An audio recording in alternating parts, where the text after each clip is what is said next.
Okay then, I'm going on the trip with my mom. You stay here, okay?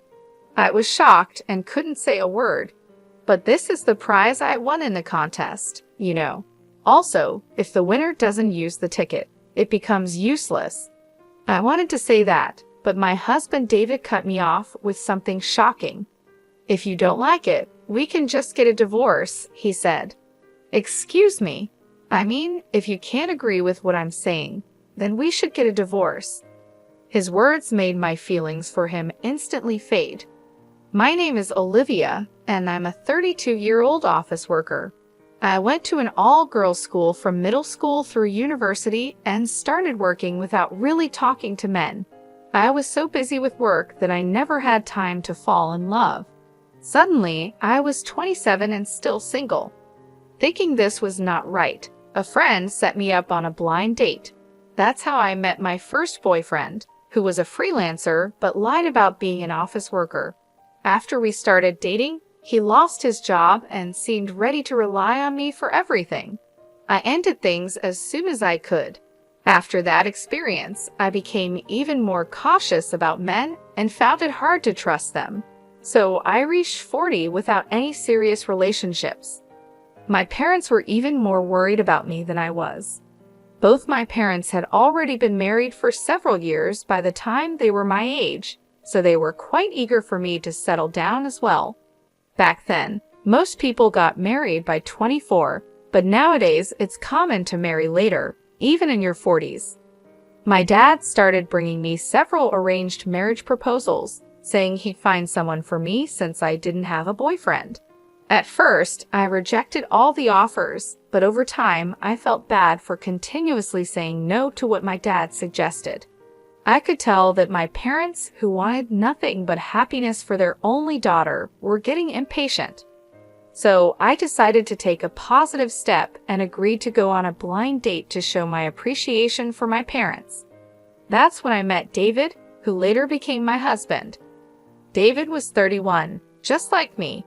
He had been to an all-boys school and never really had the opportunity to fall in love with a girl before. What I liked about him was how caring he was towards his parents. He looked after them well, often visited their home, and took them on trips. He appeared to have a good character and a stable job at a company. I checked his business card to be sure. Having learned from a past mistake with a previous boyfriend, I was very cautious. However, everything seemed normal with David, and I felt he was trustworthy. As we dated, David, knowing I was shy, took the initiative and treated me very well. I gradually found myself more drawn to him. After 3 years of dating, David proposed, and we got married. My parents were overjoyed and shed tears of happiness when they heard the news that I was finally getting married. I genuinely felt fortunate to have met a good man and was equally pleased about looking after my parents in this significant way. After our wedding, my husband and I enjoyed our honeymoon and began our married life with joy and companionship. We both had jobs, so we shared the household duties accordingly. Cooking was my forte as my husband wasn't great at it, so he took on the laundry and cleaning tasks. We worked well together, supporting each other and enjoying a harmonious married life. However, our marital bliss faced challenges after just a year. The turning point came when my father-in-law died from an illness. This event deeply affected my husband, who then started paying excessive attention to my mother-in-law, Julie, who was left alone. David, my husband, began spending his days off at his mother's house. Sometimes he and Julie would go out, just the two of them, and occasionally he would stop by her place after work to share a meal. They even started taking trips together. This situation made me feel deeply disrespected. It wasn't just about him caring for his mother, which I understood and respected, but the secrecy and the priority he gave her over our relationship hurt me. It seemed he had shifted from being family-oriented to becoming overly attached to his mother, a true mama's boy. Despite this, David appeared oblivious to the implications of his actions or how they affected our marriage. In an effort to maintain peace and hoping for a change, I decided to compromise and continue investing in our relationship. The idea of divorcing after only a year of marriage was upsetting, particularly considering how it would affect my parents. Moreover, I harbored hopes that starting a family might bring a new dynamic to our relationship, potentially shifting David's focus. The decision to not rush into a divorce was difficult, but I resolved to stick it out, pondering on the complexities of our relationship and the potential for change. I recently started a new hobby of entering contests to win prizes, which I found surprisingly enjoyable. I've been winning things like cosmetics and food by writing reviews and staying persistent. Then I won a big prize in one contest: airline tickets to Fiji. I was so surprised that I read the email 3 times. I carefully checked to make sure it wasn't a scam. It didn't lead me to any strange websites or ask for my credit card information, so it was indeed a real win. I learned that I needed to contact the airline in advance to use the tickets. I wondered who to take with me. My husband had just gone to New Hampshire with Julie. I thought about asking my friends or my parents. Eventually, I decided to give the tickets to my parents so they could enjoy the trip. I went to my parents' house to tell them about it. It's been years since we traveled abroad. Are you sure about this? My dad asked. You won this, Olivia. It's okay, don't worry about it. I want to treat you guys this time, I said.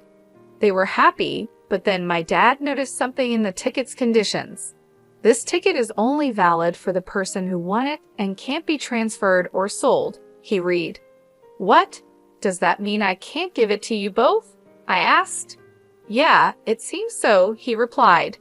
Oh well, it can't be helped, my mom said.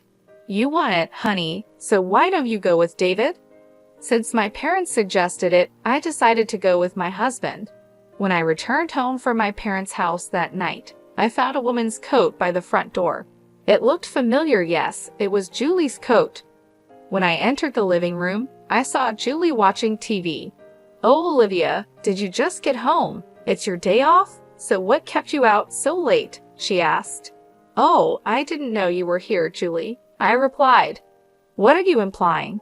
Is it wrong for me to visit my son's house? She said. No, it's not, I answered. Julie seemed nicer to me when my father-in-law was still alive.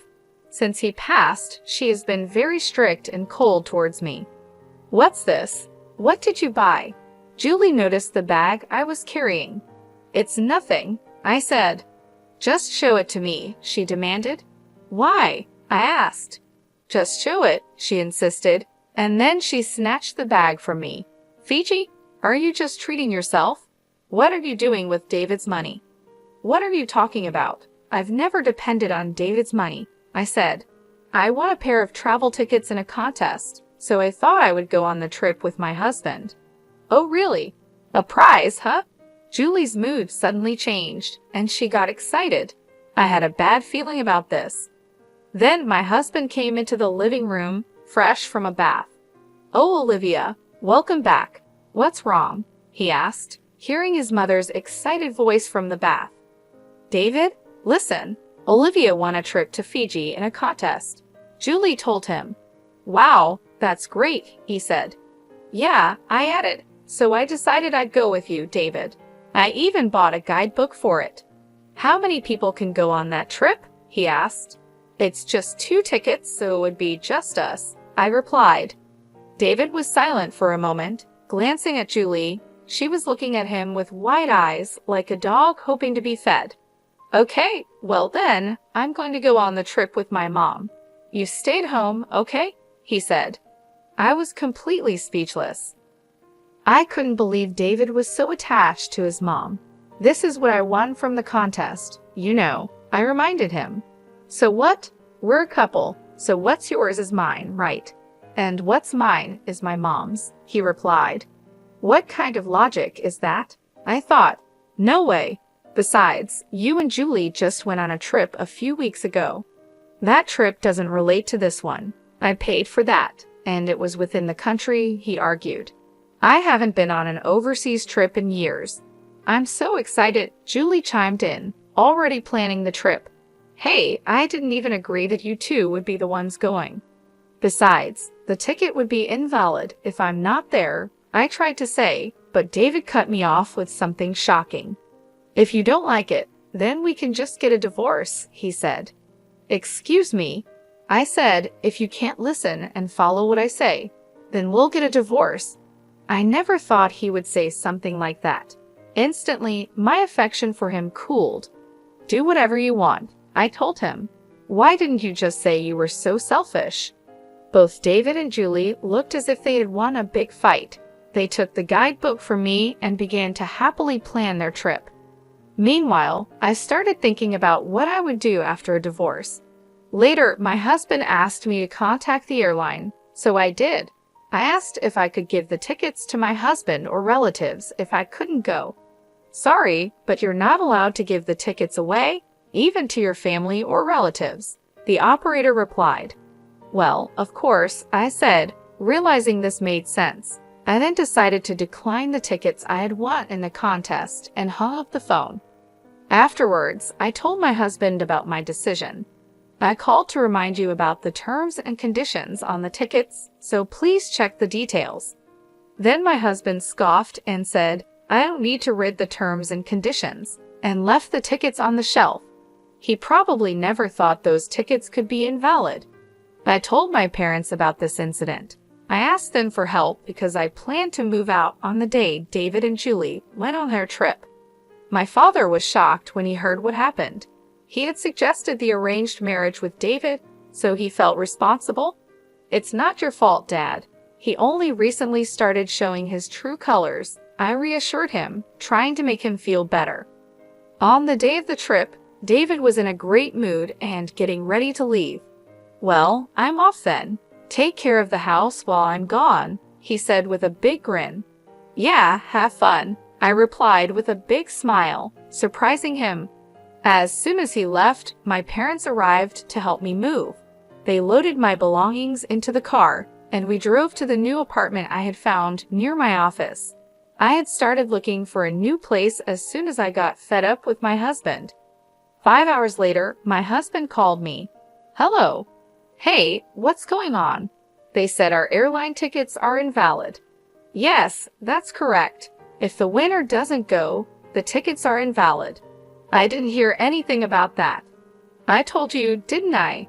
I told you to check the terms and conditions. It's all written right there. You've got to be kidding me. I wouldn't even read that.